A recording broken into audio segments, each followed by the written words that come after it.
talking about money here today. So I just want to ask the question, how many of you have struggled with your finances? Great show of hands. So don't feel no shame. Let me just tell you a little bit about myself. Then I'm going to jump into my story.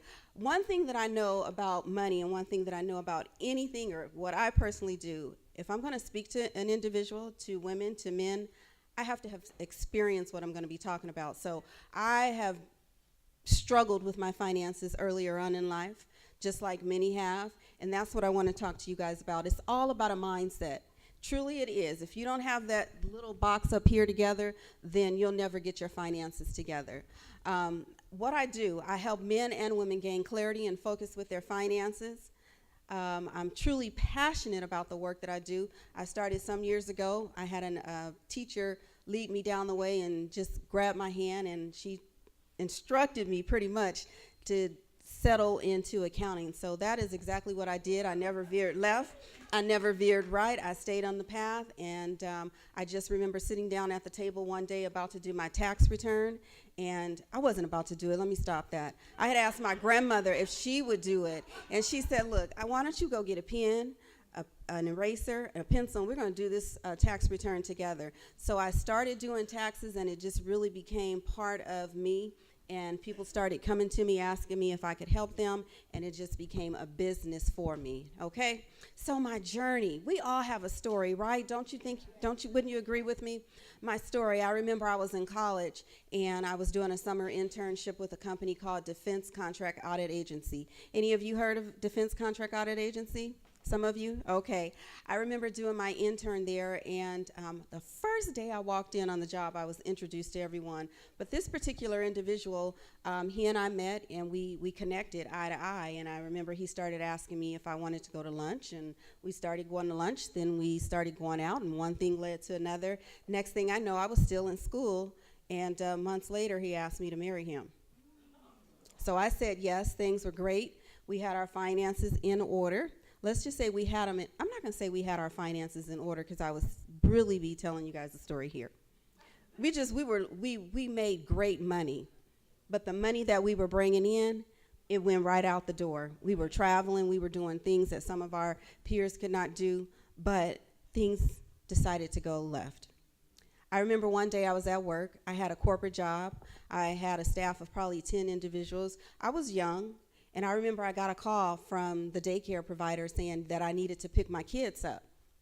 So it was 6 o'clock, almost 6 o'clock. I scrambled, cleared my desk off, grabbed my keys, hopped in the car, and just started driving down the street wondering, where was Dad? Why wasn't he picking up the kids this particular day? We picked up the kids every other day, but on Fridays, he had Friday off. This particular day, I picked up the kids. We got in the car. My son was crying. He was wondering where was Dad. So what did I do? Mom went to McDonald's, stopped at McDonald's to get the kids to kind of calm down. We drove home, same path we drive every single day, every single week. This particular day, I pulled up into the driveway, and I just remember hitting that garage door opener, and it seemed like it took forever, you all, for that garage to open. But this day, when it finally opened, all I could clearly remember seeing was my husband, you all.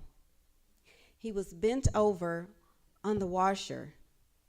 I clearly remember he had on a wife beater t-shirt. He had on his socks. He had on some blue jeans, but he was bent over doing crack cocaine. So if you could imagine, this was the man I married, the father of my kids, the man that I confided in, the man that brought in the majority of the income for the family. My heart just literally fell into my lap.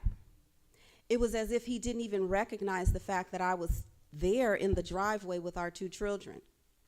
So as you can imagine, one thing led to another, and just continued to go on.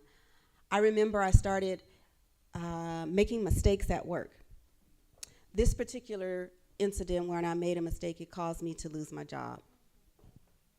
I remember being called into the office and saying, can you please bring the payroll book? I said, sure. I didn't think anything about it. But when they sat me down, they said, Cozette, you know, the bonus checks that you issued, unfortunately, There were several mistakes with our key executives.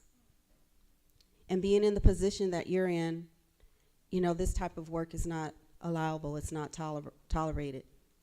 So we've cut your final check today, and we're going to have to ask you to leave.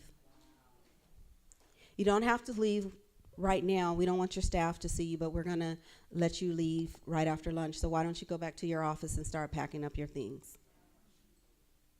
If you could see my face, I held back the tears knowing that I had already had the other issues going on at home. I had asked my husband to leave. There was only one income at that point, which was mine, and then I was down to nothing. I was down to nothing. Now, I said we made great money, right? But I said we spent the great money, right? We spent everything. Everything coming in was going right out the door. Let me just say, I ended up about to lose the home. I was able to salvage the home, but I was pretty much penniless. I had to apply for public assistance. I was on welfare, but I tell you what, I knew that I had 2 kids that was looking up to me, and I was not going to stay on struggle road for forever. Okay. I had to start reading books. I had to start reassessing what was wrong with me, why I wasn't in a position to save. I tell you one thing, I didn't stay on Struggle Street very long. I put a plan together, okay? Before I put that plan together, I set my goals, and that's what I want to talk to you, men and women here today. If you are struggling with your finances, it's okay. We all have been down that road, but you don't want to stay on that road. You want to get up off of that road, and it all starts with our mind. It all starts with the way we think. It all starts with the way we feel. It all starts with our attitude. You know, and some of these ways that we feel may be impacted by how we were brought up. Maybe we were exposed to someone breaking out the plastic day in and day out. As a child, we don't know. I didn't know that, oh, they was just spending and they had to pay the bills once the bills came in. You know, we'd run out to the mailbox, get the mail, but we'd say, here's the mail.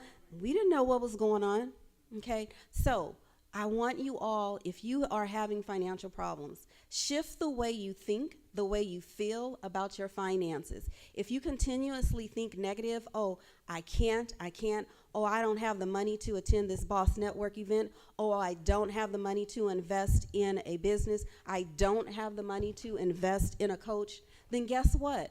You will never have what you want. You have to watch what you speak. You have to watch the words that come off your tongue. The tongue is the most powerful thing that we have that can impact us. So really quickly, I want you to set your goals, whatever that goal is. My goal was I wanted to save $10,000 within a 12-month period of time.